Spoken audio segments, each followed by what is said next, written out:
Good morning everyone, welcome back to another video. তো আজকে আমি তোমাদের সাথে শেয়ার করব মাই মর্নিং রুটিন, মাই প্রোডাক্টিভ মর্নিং রুটিন। কারণ আমার সকালের টাইমটা অনেকটাই কাজ থাকে, অনেকটাই ব্যস্ত থাকি বিকালের তুলনায়। তো আমি কি করি সেটাই তোমাদের সাথে শেয়ার করব। সকাল 6টার মধ্যে আমার ঘুম ভেঙে যায়, আর ততক্ষণে উঠে দেখি হাজব্যান্ড অলরেডি জিমে চলে গেছে। উঠেই আমি এই পজিশানে 3-4 মিনিট বিছানায় বসে থাকি, আর তা না হলে স্ট্রেচিং করি, আর না হলে এরকম দুটো হাত ঘষে চোখে দিই ঘুমটা ভাঙানোর জন্য। দেন আমার দিনটা শুরু করার আগে এখানে আমি আগে বিছানাটা ভালো করে গুছিয়ে নিই, কারণ বিছানা যদি অগোছালো থাকে আমার সমস্ত কাজই অগোছালো মনে হয়। তাই ভালোভাবে বিছানাটা গুছিয়ে তারপরে বিছানা থেকে উঠি।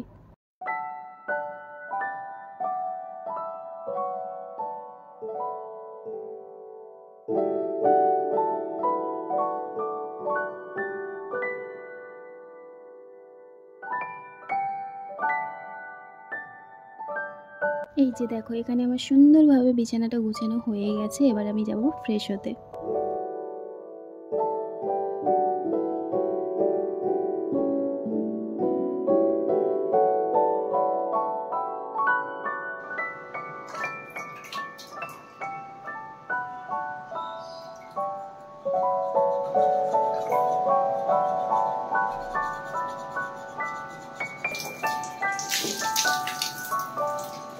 ব্রাশ করা হয়ে গেলে ওই একই টুথব্রাশ দিয়ে আমি লিপকে স্ক্রাব করি। এতে আমাদের লিপের যে ডেড স্কিন সেলস থাকে সেগুলো উঠে আসে। এটা এক রকমের স্ক্রাব করাও বলতে পারো। এটা করার পরে আমার লিপসটা অনেকটাই সফট অ্যান্ড স্মুথ লাগে। অবশ্যই এরপরে আমি লিপ বাম লাগাতে একদমই ভুলি না।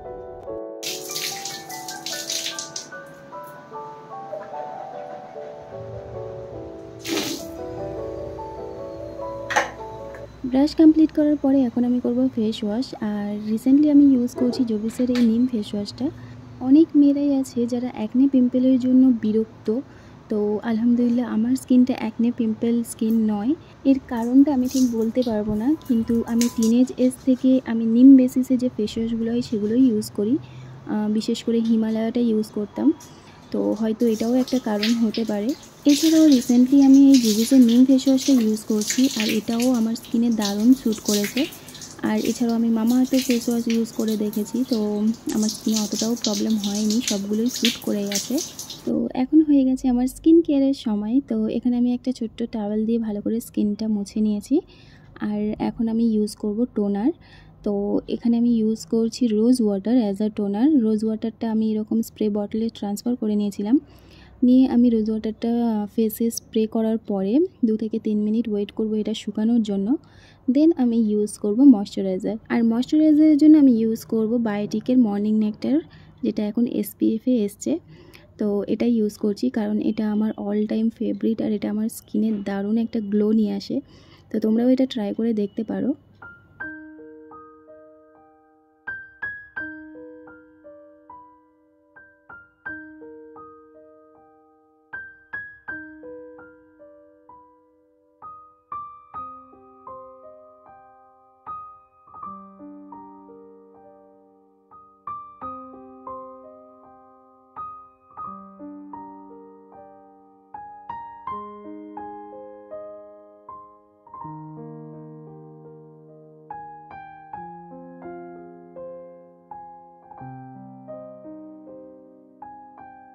এখানে আমার স্কিন কেয়ার কমপ্লিট হয়ে গেছে। এখন আমি আমার ওয়েটটা চেক করব।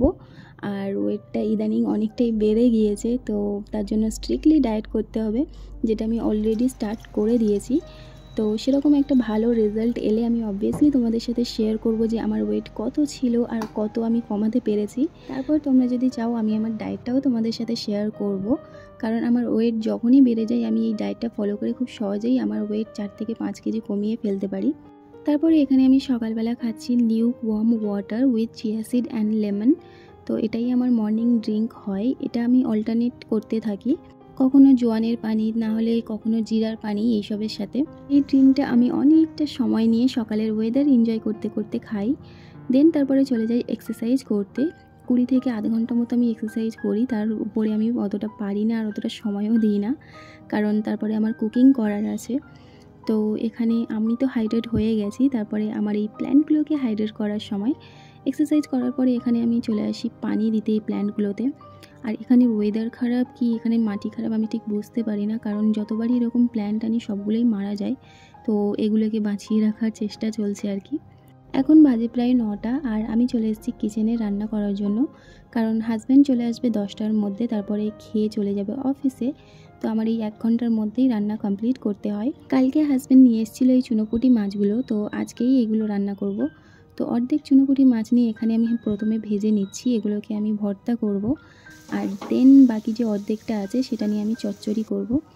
তো এখানে আমি ওই কড়াতেই আবার চচ্চড়ির জন্য বসিয়ে দিয়েছি, আমার ভাজা হয়ে গিয়েছে মাছগুলো। যেহেতু আমি তাড়াতাড়ি করে রান্না করছি তাই এর প্রপার রেসিপি আমি তোমাদের সাথে শেয়ার করছি না, জাস্ট দেখিয়ে দিচ্ছি যে আজকে আমি কুকিংয়ে কী রান্না করছি।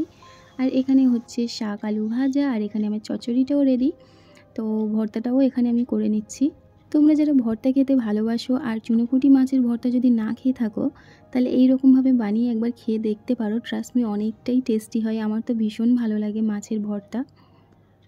এখানে আমার সমস্ত কুকিংয়ের কাজ কমপ্লিট হয়ে গেছে, তারপরে হাজব্যান্ড খেয়ে চলে গেছে অফিসে। আর আজকে ওনার অফিসে লাঞ্চ আছে, ওই জন্য কিছু লাঞ্চ করে দিইনি বাড়ি থেকে।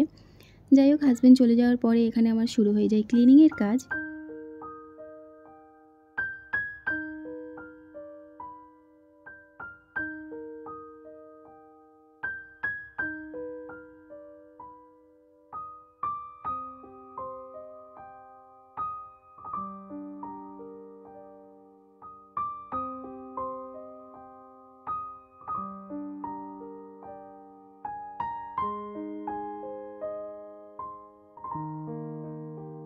আমি না নোংরা থালাবাটি ফেলে রাখা একদমই পছন্দ করি না।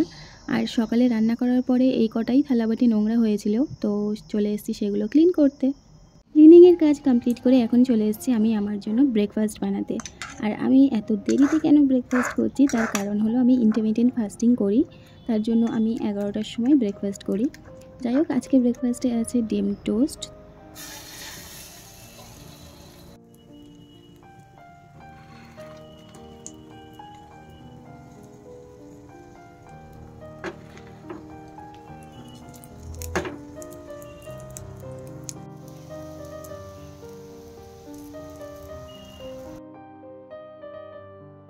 ব্রেকফাস্ট কমপ্লিট করার পরে তারপরে আমার তেমন কোনো কাজ আর থাকে না। তারপরে আমি হয় ফোন চেক করি, আর তা না হলে এরকম ডায়েরি নিয়ে বসে পড়ি। নেক্সট কী ভিডিও বানাবো সেগুলোই লিখি, আর তা না হলে কোনো দোয়া যদি আমি মুখস্থ করি সেটাই লিখে রাখি, কারণ লিখে রাখলে না আমার দোয়াটা একটু তাড়াতাড়িই মুখস্থ হয়ে যায়।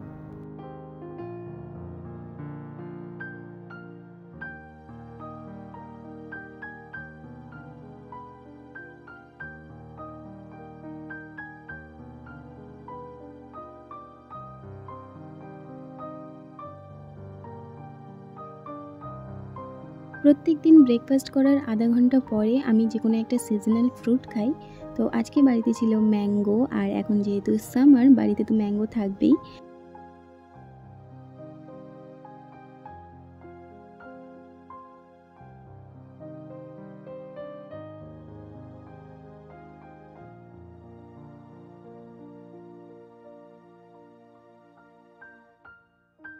মিড মর্নিং স্ন্যাক খাওয়ার 1 থেকে 1.5 ঘন্টা পরে আমি চলে যাই শাওয়ার নিতে।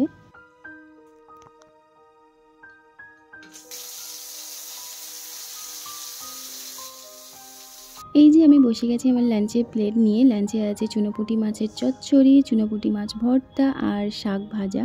তো রেগুলার বেসিসে এভাবেই আমার মর্নিংটা কাটে। আর ভিডিওটা এখানেই এন্ড করছি। যদি আমার ভিডিওটা ভালো লাগে তাহলে লাইক করো, কমেন্ট করো, আর আমার চ্যানেলকে সাবস্ক্রাইব করে দিও। দেখা হচ্ছে নেক্সট ভিডিওতে। টাটা।